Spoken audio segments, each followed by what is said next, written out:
Now we're going to talk about Materialism. Yeah. So I'm not sure. You need to introduce this because I'm not really sure what you're. I'm not sure either. What we're talking about here. There was something last time. Are you guys going to go through like nihilism, hedonism, type materialism, or? I thought. Are you talking about like? Is it okay to have money? Is it okay to buy things? No. Is it okay to have an iPhone? No, that there's nothing of supernatural. About what? What? Nothing supernatural. Like we're all just chemicals firing Oh, in okay. cells. And that there's nothing outside the material world.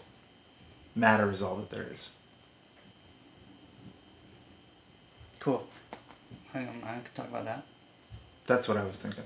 Great. Let's do that. Because on my list later on... A metaphysical materialism, not a consumer materialism. I thought we were talking about consumerism. Okay. So, let's... Can you switch tracks that quick? I think I can. We're going to see.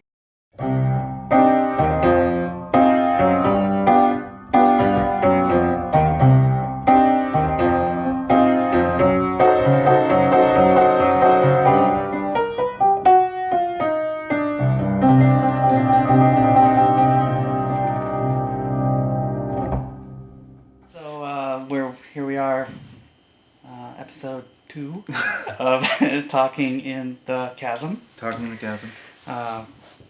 Controversial, conscientious, compassionate, controversial conversation between best friends. Holy man. And an atheist. I'm Felix. And I'm Matthew. And we have an audience today. We do. We have 3 of Matthew's 11, brood of 11. My older boys are in the audience. Yes, looking at screens. Mm-hmm. Uh-oh. Yeah. Don't tell anybody. Yeah. All 3 of them looking at screens. So I... What are we talking about today? Yes, I wanted to talk about... It was from our conversation last time, which was about abortion, and we discussed in there like the quality of life, and what it came down to was, I suppose, a metaphysical difference between the way that you evaluate life and the way that I do. And I thought that would be interesting to talk about. I think it's safe to say that you're a scientific materialist, not a consumer materialist. You don't want lots of money. Both. No, I don't want lots of. I do not want lots of money. Let's be clear about that. Yes. What would you say? What would you say your metaphysical? That to me we are just a bundle of electricity and matter and hormones and electricity. And a couple of chemicals. Cells blew together and created a little creature that came out of the ocean and turned into another little creature, and eventually we got to where we are now. And when we die, it's just fade to black. And would it be fair to say that you don't believe that there's anything outside of that reality? So whatever we experience, all right. I don't. Yes. Fits in that category. Yes, that would be true. I don't believe in in a god or spirit world or magic or anything like that. I love fiction. Mm-hmm. And I appreciate culture, and I love to learn about religion and other cultures' description of the world and where it comes from and how we all interpret it. I'm pretty fascinated with that. But and I also think, I mentioned this last time a little bit, why I consider myself a scientist. What I love about science is that it is open-ended. Mm-hmm. Science invites doubt. Science encourages doubt. I come up with a theory and then I say, okay, tear it down. I want you to doubt me, Mm-hmm. Come up with all the different things that you can, such that you will either prove my theory correct or prove it incorrect, and then I can move on to the next thing. To me, I feel like religion is the exact opposite of that. Here is the word. Mm-hmm. There's no question. Mm-hmm. There's no doubt about the word. The word is here. This is how it is. And it doesn't invite doubt. In fact, it discourages doubt, in my mind. Mm-hmm. That's sort of very extreme, but the difference, right? So I feel like science encourages doubt. I feel like religion discourages doubt. Now, because it encourages doubt, it doesn't say things are definitely true or not true without evidence. So you don't say there is no God. Mm-hmm. We have no evidence that there is or isn't a God. So and I remember thinking about like telekinesis and moving objects with your mind, and I just thought, well, that's insane. But if you think about it, I can do it. I can move an object with my mind. Check it out. Mm-hmm. I mean, I just thought I'm going to bend this finger, and this is a physical object in the entire, and my mind is making that happen, right? Yeah. Crazy. Yeah. But we don't understand everything about the mind. We're in the dark ages as far as fumbling around figuring out how the mind works. So I'm not. I'm open, right, to everything. But I don't believe in the spirit world. I don't believe in ghosts. I don't believe in anything, and I don't believe that there is a plan. I don't believe that there's a sort of an idea, or that this is sort of a machine or clockwork that has been put together by a creature that knows what he's doing. So let me state my thesis and worldview, and then we can compare and contrast. The reason that I want to talk about this is because I was thinking about our last conversation, and I was thinking about this issue of materialism, and I thought it's such an unattractive idea to me, intellectually, first of all, and spiritually and experientially. So I'll leave spiritually for the last because it's the least relevant to both of us. But intellectually, like when I think about self and life, all of the things that have meaning to me and all of the things that matter to me are not material.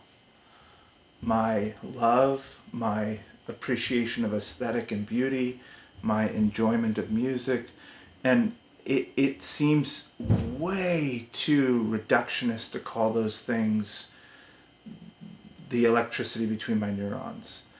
Especially the fact that they're held so broadly in common. Something like love, something like beauty, something like hate. Like these things do not seem to be, they seem to be greater than the sum of our parts. Right. There's more to them than us. And that pushes me again and again to step outside of material and assume that there's more than meets the eye. Right. I mean, I look at everything that you say, because I feel the same, right? I love music. I'm a very an aesthete. I'm visual means a lot to me. But for instance, the eardrum. Okay, music is a sine wave. Okay, and what we have learned is that when you have a wave and then you have another wave that is compatible with that one, then we can make a chord. Mm-hmm. And we know what dissonance is and what harmony is and why it works and why it doesn't work. And it's because the waves are fighting when there's dissonance and they're together when there's, So you can break it down to this is why, this is why, But why do we like dissonance sometimes and not like it other times? Right. And I mean, there's lots of theories about that. And because... you can't really have a story without friction. You can't have a story without something happening. And so in order for us to appreciate harmony, we need to have dissonance because we need something to compare and contrast it to, right? So there's harmony, there's dissonance. When there's too much dissonance, it's confusing and we don't understand it. When there's too much harmony, it's boring and we don't like it. So that's why there's all different types of music, and some music I like, you don't like, and whatever. I went to Berkeley, College of Music, and so music is just a big part of my life. But studying this, I remember, I think it was a teacher telling me that a solo, okay, for instance, a sax solo in a song, we want to hear what we think is going to happen about 50% of the time. Okay, so if I think we're gonna hear a lick and I don't hear a lick, I go, oh, well, okay, that was interesting. I didn't hear it. But then if I hear it the next time, I'm like, okay, yeah, I got it. If we hear what we don't expect 100% of the time, then it's just a big mass of confusion, and I don't understand anything. We call it experimental music. It's a big mess, And if we get what we expecting all the time, then it's not interesting. It's totally boring. So and I'm fascinated with that, with looking at it as a scientific thing. How do you break down a guitar solo? I mean, it's just this wonderful, it's this feeling thing. We're telling a story. But you can break down a story and say, this is why we like this story. I don't think you can. I don't think you can ascribe meaning to those things without something outside of the matter. Because why should the matter have that meaning? We're attributing all of that, we're importing all of that sense into that sine wave. Like, that's not in the wave. We create that. We create the feeling of taste or distaste, enjoyment or repulsion. We create that. Right. And it's subjective. And the fact that we have that potentiality to turn matter into meaning is what pushes me towards a non-materialist worldview. Nothing about the matter of my body compels me to be a monogamist, to feel differently about my children than your children. None of those things. I mean, you can make arguments about my children versus, but just there's so many attributes of life that aren't material. And in fact, when I evaluate, when I draw the sum line, the things that matter most are the least connected to any kind of material sense. Altruism, I agree with virtue, that. I feel the same. Kindness, of course, right. Charity, like all of these things are insensible in a materialist worldview to me. Right. They just don't work. Yeah, I mean, I think that if we talk about cells that blew together and created lightning struck, and then they started to wiggle and they became something. And they crawled out of the ocean and they became something else, and then they became something else. And then one day they looked in the ocean and saw the reflection and was like, whoa, that's me. I'm something. Mm-hmm. And then they said, oh, I have a nose and an eye. And then they drew on the sand, oh, that looks like a nose and that looks like an eye. And I can, I don't have a problem with it being just a series of events. And the fact that we are self-aware and conscious is awesome. It's very cool. Is it divine? Not to me. I feel exactly the same way that you do. As far as the most important things in life to me are the non-material things, the interconnectedness between us, between all things, and some say that is God or proof of God. I don't. I'm not sure how related this is, but when the when the planes crashed into the World Trade Center, right, in 9/11, it was a few weeks after people just started going, oh, Nostradamus predicted that this would happen, and if you fold a dollar bill, you can see the thing, and so it was meant to happen all along. And people think, okay, that is that's meant to happen, and it happened because it was meant to happen. I think that people have a fear, a real fear of randomness, right? That just one day you're walking down the street and lightning strikes you and you're dead. Why does that happen? That can't be something that just happens out of nowhere. There has to be a reason. God had a plan. God needed you. And it makes me feel better to think that, right? It makes me feel like, okay, there was a reason that 2,000 people died in that thing. There was a reason that those buildings came down. There's a reason that you got struck by lightning. And that just comforts me, right? I feel like this is one of the big reasons that people need religion, right? They need to know that life is not just this random series of events. That there is an actual fear of there being complete randomness. I myself am not afraid of complete randomness. Lightning strikes and you die, and that sucks. But I don't feel better when somebody says, "Oh well, everything happens for a reason." No, it doesn't. Things don't happen for a reason. Things happen because things happen. Because we're in this world where molecules are crashing into each other, and then it turns into lightning, and it hits the person that the molecules turned into you. So there is a theological way to deal with that issue. Let me start by saying I don't actually agree. I don't think randomness is what religion is solving. I could buy the argument that the question of the afterlife is why people have a religious impulse, but I don't think randomness is helped by. It is in some cases that the Muslims say inshallah. It means God is good. Like, no matter what happens, God is good. And there are Christian versions of that too, but I don't think that they're, at least in Christianity's case, I don't think that I think that those things are later cultural manifestations of people who are Christians. I don't think that they're inherent to Christianity. No, I think they're inherent to religion. I mean, if you have a child who dies of cancer at 1 year old, you know, religion is a comfort. I think it's a comfort not to deal with what's happening in this life. It's a comfort to know, to feel like there's hope after this life, that there's something more. It's a rejection of the notion of materialism. So maybe that's what you're striking at. Maybe that's your point. That there's something more than this life. That there are things bigger than me, and there's something bigger than this death. That there's something else that can make meaning, and that's maybe what you're getting at. Yeah.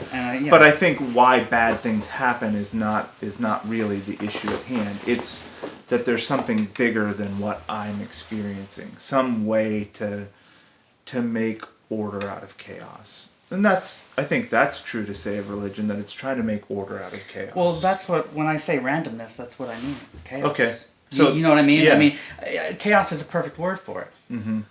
Chaos is lightning striking out of nowhere. Chaos is buildings falling down. You know. But you don't. Your husband being in the building when it got hit by the airplane. Sure. That's just, you know. But you don't ascribe to science, who wants to understand why lightning bolts, why electrons run from clouds to the ground.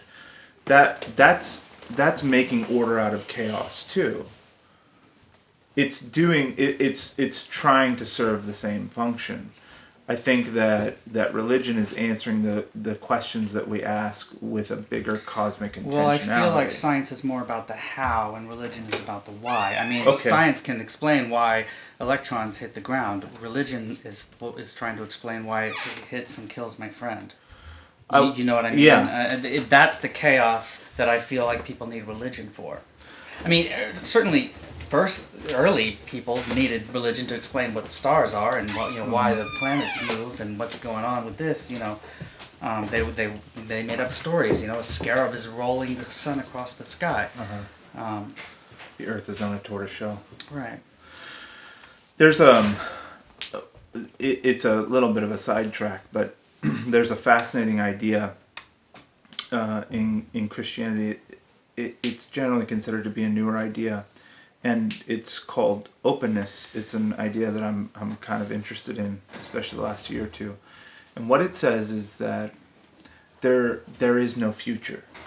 Like, the future doesn't exist as a substantial thing. Like, right. So the classic view of divine foreknowledge is what it's known as in theology, is that God knows the future. And like, he knows what's going to happen, and time is like a book to God. He can look forward, he can look backward. It's all in the pages.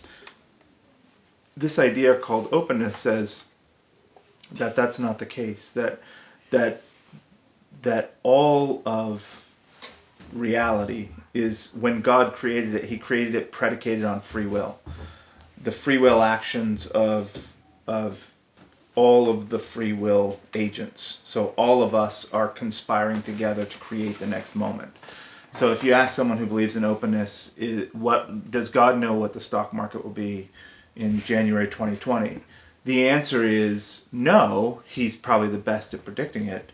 But it's predicated, what the stock market will be in January 2020 is predicated on a nearly infinite number of free will actions that all of us are making from moment to moment. So God has a plan. That's not part of your worldview. No, it is. God does have a plan, but he hasn't rigged the game.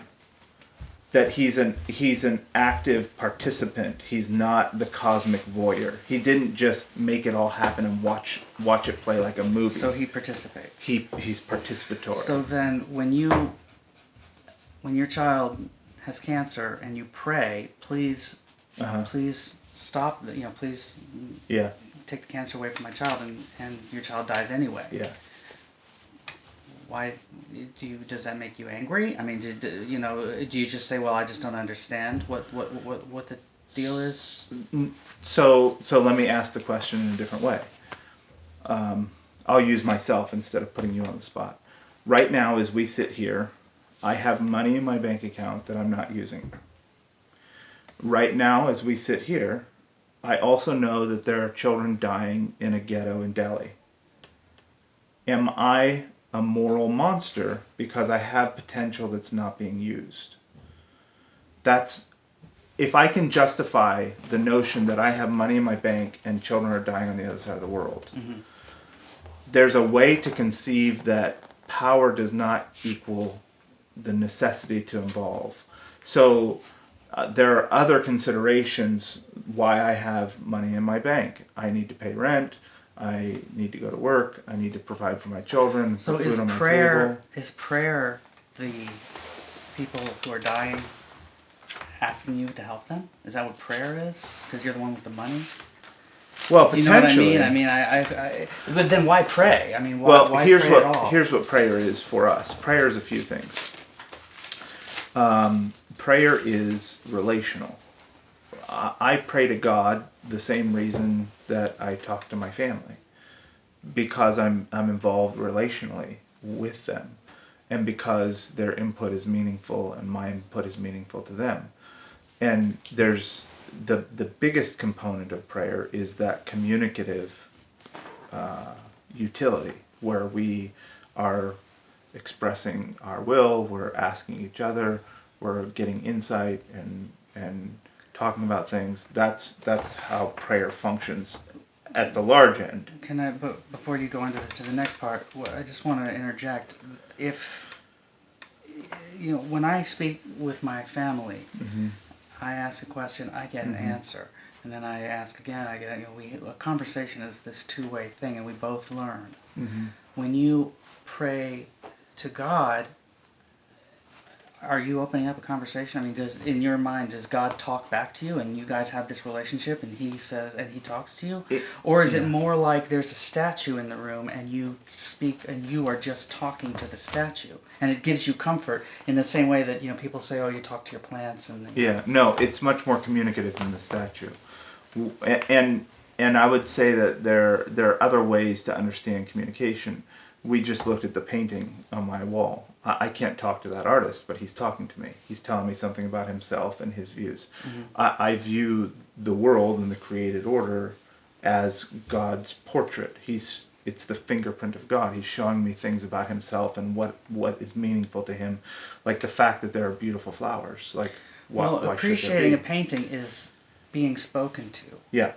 It's not speaking. You are not speaking to the painting, is my point. Yeah. I mean, to say that is what God is, that makes sense to me. Because it's like, wow, okay, I can, I can see, I can feel, I can appreciate. It changes my when I see that, it changes me emotionally and it's in a certain way. But the prayer, to me, is the talking to the painting. Because I believe that God is part of what makes him God is his omnipresence, that he's in everything. So we don't understand what holds matter together, why electrons work the way they do.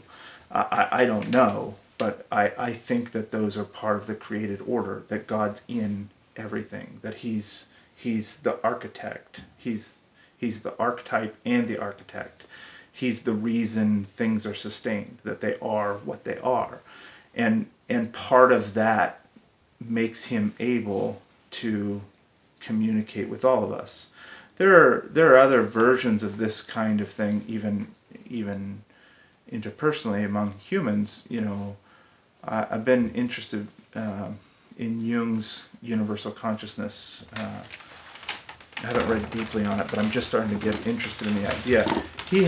I watched an interview with him, and he had this idea of universal consciousness, which is a weird idea. he said he was at an asylum in D.C. and he said there was I hope I'm not messing up the story, but if I remember correctly, he said there was a young man that came and talked to him and said, "Dr. Young, come. And he pulled him over to a window, and they looked out of the window, and he said, "You see the ring around the sun? That's where the wind comes from." He said, "That's where the wind comes from." And he didn't think much of it. He thought, he's in an asylum. He's saying weird things. Then he went back home, and he heard from a friend who was doing archaeological work about some Babylonian tablets they had just deciphered and uncovered, and one of the texts was about looking towards the ring of the sun from where all the wind comes.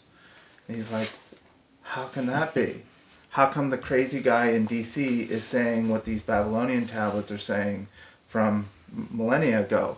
And he read into that and some other things, from what I understand, this idea of there's something in between all of us. That's where archetypes come from. That's where dreams come from.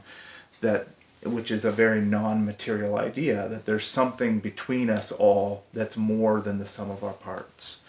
And I think that's what we tap into through prayer and meditation and the divine, that he has mechanisms to speaking to us. I think the Bible's one of those. I think the church is one of those. I think my relationships are one of those. I think the beauty and aesthetics are one of those. I think the creator order is one of those. Those are all ways that he's communicating with me. The way that I communicate with him is in devotion to Jesus and as his representative, and through prayer. That's how I understand communication with the divine. All right. So do you pray for things to happen or not to happen? I mean, do you say, "Oh, I pray that my child recovers from this sickness"? I do, Please but that's help not the. I'm not like Tim Tebow asking for a touchdown. I don't interact with God that way. I don't look at him as a wish fulfiller. I do ask him for things, but I ask him for things about me. One of my most common prayers is about insight, is about knowledge of myself and wisdom for how to act and how to be in the world. I don't look to God necessarily for favors. Now, there have been desperate times in my life when some desperate situations went on, if I have a child in the hospital, whatever, that I cry out to God and ask him to remember me and to help me. But I don't have a lot of... I ask that the same way that I ask my church, the people in my church, to be a support to me and to help me how they can. Right. I don't have expectations that somehow because I'm a Christian that my child's not going to get cancer but yours is. Well, what about, okay, so your child gets cancer, present company excluded. Your child gets cancer. As to now, unborn child. 15, all right, gets cancer. And Poor child 15. And you pray, please cure the cancer. Uh-huh. The cancer goes away. Mm-hmm. Do you thank God? Do you say, "Oh, thank God he answered my prayer"? Because I mean, and maybe this isn't you, because you seem more esoteric and a little less, I mean, I just feel like there's a lot of Christians out there, right, who would say, "Please save my child." Uh-huh. When God doesn't save the child, when the child gets well, they say, "Oh, thank God, God saved my child." Yeah. When the child doesn't get well and dies, they go, "Oh, God has a plan that I don't understand." Mm-hmm. I mean, either way, God wins. Well, right, but to me, I feel like that's a comfort to them. They feel comforted knowing that this child didn't just die because of some random thing, just some horrible bundle of cells that just killed this thing out of nothing. For no reason. Mm-hmm. It's just comforting to think, okay, well, he's with God now. Mm-hmm. God has the plan. God wanted him. And so God has him. And that's wonderful to me to think, okay, well, that wonderful person that I loved is now with God. It just makes me feel better, right? And people need that, and I get it. Yeah. But... well, I sympathize with that. I would feel that way if my child died. I would feel like there's hope in the resurrection. that's that story that I told last time about Lazarus, when his sisters come and are broken, Jesus cares about the loss, even though he's going to raise Lazarus from the dead.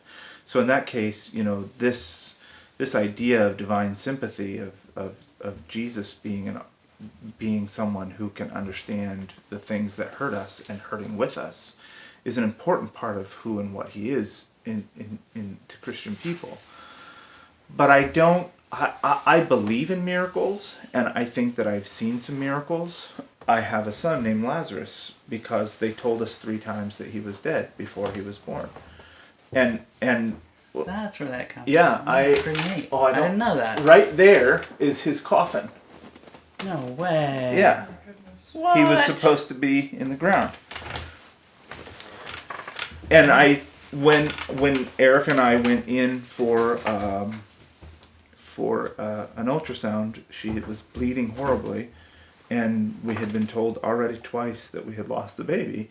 We went in to see a perinatologist who we had worked with some of our premature children already. He knew us well, and he was supposed to do an ultrasound to check and see what was going on in her uterus, and see if they needed to do a D&C.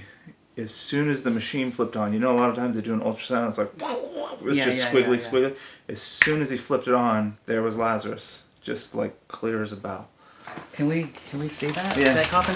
Maybe one of your kids can grab it. Oh, how about Lazarus? He's right there. Come here.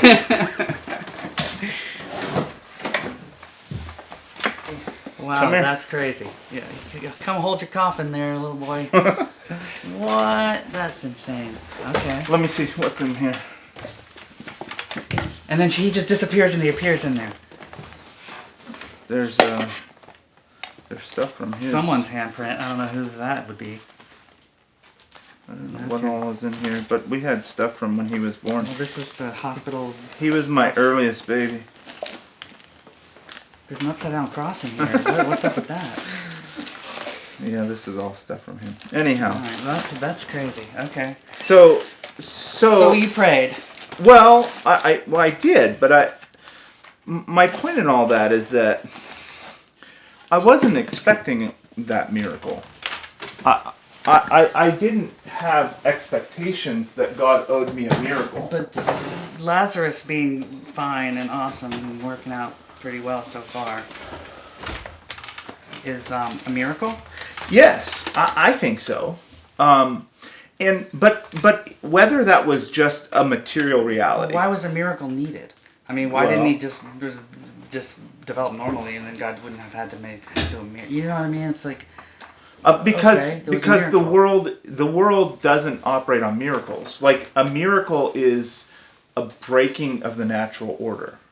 So when Jesus does miracles in his lifetime, the world doesn't operate that way. He's breaking the natural order. So it has to be something. Are you saying that there was no scientific, you couldn't follow Lazarus's ebb and flow with science? No. Like you couldn't say, oh, the cells did this and then the cells did that and then it was happening here and then this happened and now he turned out okay?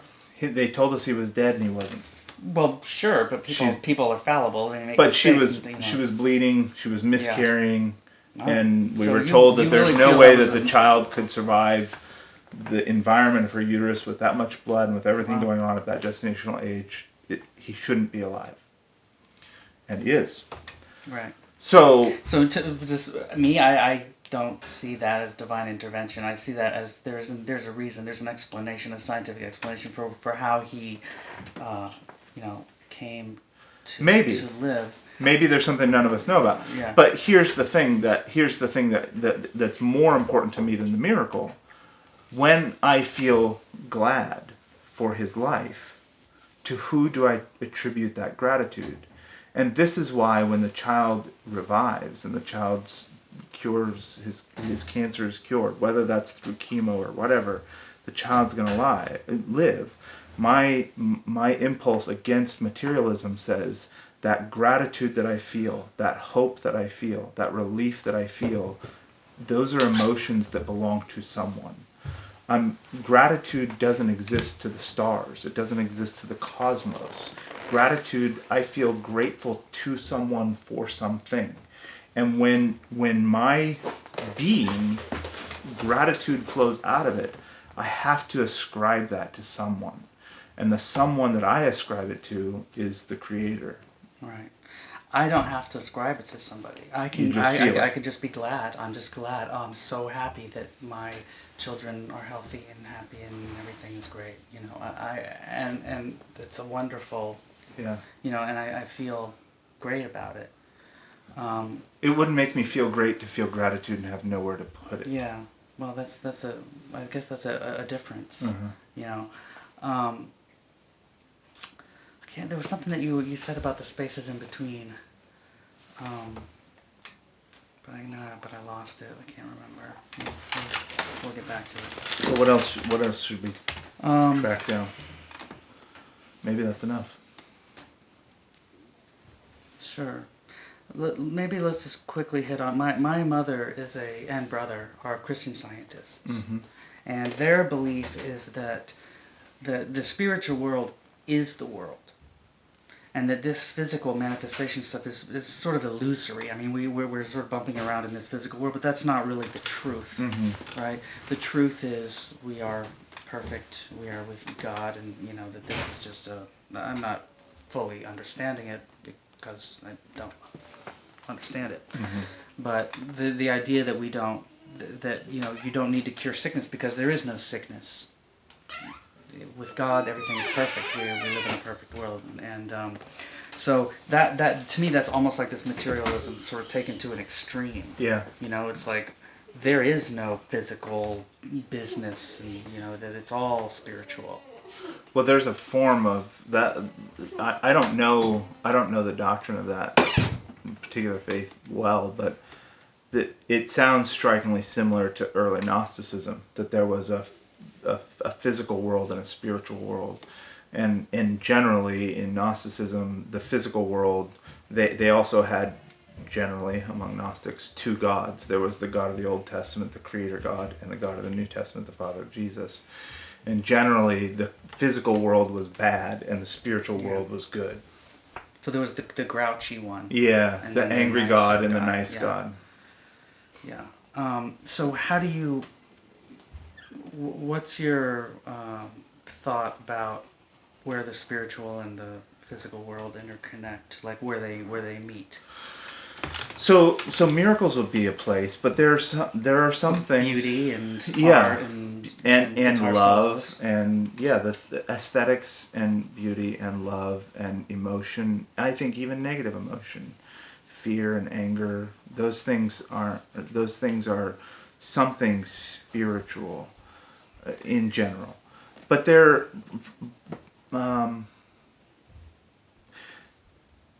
The interesting thing I think about our people is the component of faith, and faith gets put off on a lot of things. Faith that you're gonna score a touchdown, or that your child's not gonna have cancer, whatever, and those are kind of flaky faith. I think that there is something about Christianity and the faith that is involved in Christianity that has like a benefit of the doubt. And I think this is the part that probably you and people with your worldview find objectionable. Faith gives the benefit of the doubt to God.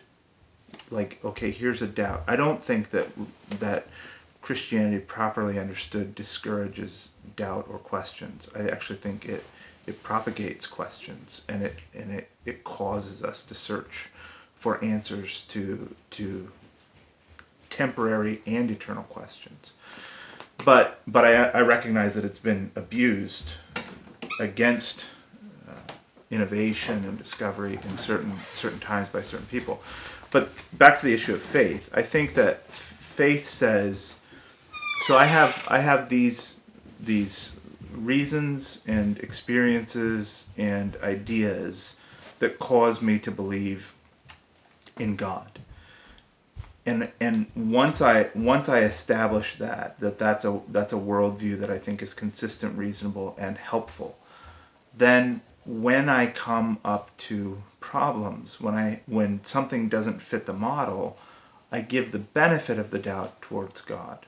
So that has all kinds of outworking. A very regular one that it has is that we have certain traditions in the church. We do things like baptism and communion. In my community, we do something called communion every week, and it's a sacred ceremony where it goes all the way back to Jesus. Before he dies, he has a Last Supper with his disciples, and in that meal, it's a part of a Jewish feast. At the time, a very important Jewish feast called the Passover, and it was also a feast of unleavened bread. They got rid of all the yeast. They had flatbread. It was a ceremonial meal in commemoration of their escape from Egypt as slaves.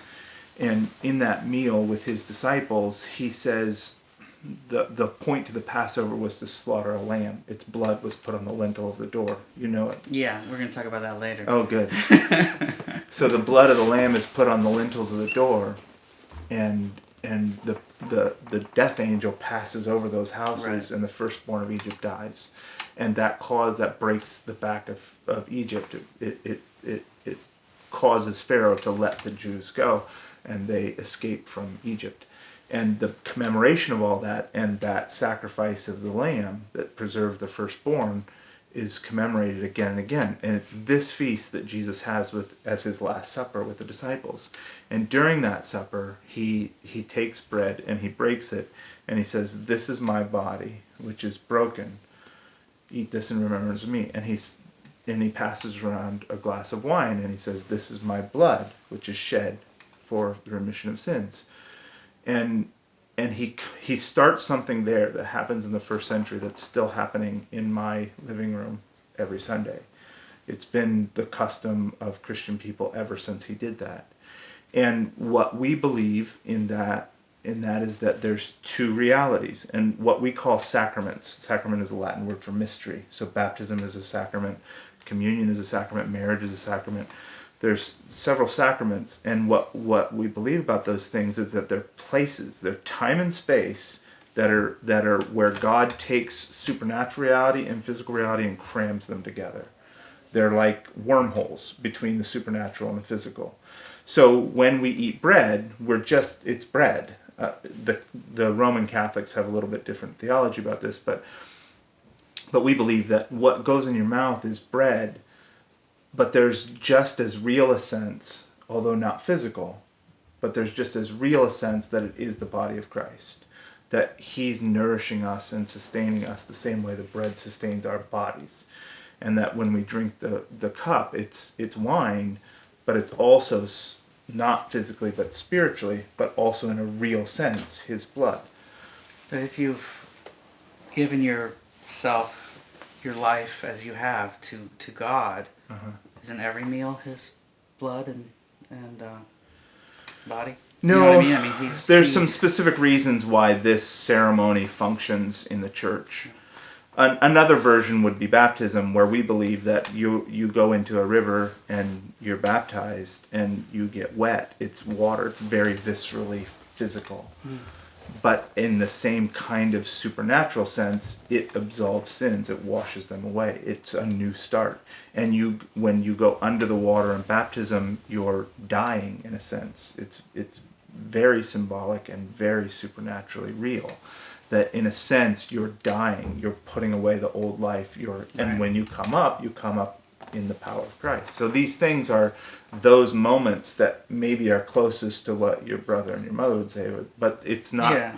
But it's not a rejection of the physical. It's actually an infusion of the spiritual and the physical. Well, I want to just sort of wrap up by saying that that I believe that molecules blew together and formed little squiggly bits and we became a man and then we invented the guitar and then, doesn't make a David Gilmour solo less awesome to me than it does to you, probably. I mean, I don't know how you feel about your family. I know that you love them, but I can't feel your love. Mm-hmm. I know that the love that I have for my family, from what we talk about and what we say, is that it is no less than yours. Yeah. And it's I believe awesome. That. It's this awesome, amazing thing. I'm okay with that just being there, just as it is, I can listen to the guitar solo and just go, man, that's awesome. I mean, that's amazing. It's crazy. It's amazing, and maybe you have a word for it, as God, but it's not that. It's not that you just have a word. It's that, you really do have a feeling that it's sort of God seeping through. I think that the scientific part of you, the part that wants answers and seeks and inquires, should want to know why that is, not just that it is. And I think that's my essential critique of the materialist position. Right. To be content belies not really pursuing the things that the scientific world is supposed to be answering. Except that I think that it could be scientifically, in the same way that when you touch a stove and it burns you, right? It's this horrible thing, and then you put it in water and then it's this icy cold thing. I mean, it's this wonderful, and maybe that's what dissonance is. It's the burning of the, your eardrums are going, whoa, that's not jiving, and then, there is a reason why the 1-3-5 make a chord that we find pleasing. There's a scientific sine wave reason why that feels like rest and home. And there's a reason why a suspended 4-chord feels like we need to go somewhere. And then when we get the release, everybody in the room will feel it. But it's a chicken and egg argument. Do we feel that way because it's that way, or is it that way because we feel it that way? Right. Whatever you just said, but anyway. Right. Let me close with one story. I was in Jerusalem. I was driving in the Golan Heights, which is a trippy place to drive. At least it was back then. We stopped. We were driving up above Lake Tiberias on the Jordanian-Israel border, and it's this beautiful hillside. I had spent the last several weeks inside the old city of Jerusalem, where it's all like cobblestone and stone walls, and it was amazing to get out into these beautiful rolling hills. But it's also was at one time hotly disputed borderlands, and there's still landmines. We actually pulled off to the side of the road to try to figure out where we were going, and drove by a sign and realized that it was a warning sign that there were landmines there. So we're like, oh, I gotta get out of here. So we stopped there for a minute, try to figure out where we're going, and I don't know. I'm just along for the ride. I don't know nothing. I'm just here. You guys figure it out. So I'm standing there and I'm looking around and I'm just enjoying the scene. And it's this rolling hill with grasslands, and there's this one flower. And I picked up this flower and it was the most beautiful flower I've ever seen to this day. Had 5 white petals, a small flower, and these purple stamens that just looked like an explosion coming out of the center of it. And I just was awestruck at this flower. This beautiful, beautiful thing. And as I sat there and looked at this, and I killed it, I picked it up. Yeah, it was like God's like, no! It was the only one, dude. As I was looking at it, I thought, why should this be? Now, I can understand that color and variation is useful to plants, and I can understand that bees maybe like the purple. But why should I find it beautiful? Why should it be meaningful to me? I'm not a bee, and I'm not a flower. And I thought, and it's not for me, because I'm just, I wasn't supposed to be here. This was not part of my plan. There's no way I could have planned for this. It's not like my garden out front where I planted a rose bush. All across these hillsides, here are these amazing, exquisite things. And for whom are they exquisite? And I attribute that to God. it's not just about me. I'm just a component that God loves beauty, and that's why we love beauty. That's why the world is the way it is. And I feel that it's completely scientific that, you know, that the purple and the white have a sort of dissonance that attracts you to it, and it attracts the bees to it, and it's the same reason that we like a jazz chord, that we like that flower. You know, there's a reason. We don't understand everything. I mean, we don't understand how bees work really, and why they're attracted to what they are, and, you know, why would we then also be attracted? But maybe there is something about life, being attracted to life. You know, I don't know. Well, I like my worldview better. Yeah, it's okay to be wrong. You know, it's fine. God, there was one more thing I wanted to say. I can't remember it. See, that's me. We'll do it have next to do a week, wrap up. right? I'll take a shower, Okay. and then in the shower, I'll be like, oh yeah. I should have said this. Yeah. All right. So We'll check in. yeah, very good. Love you, man. Love you. All right.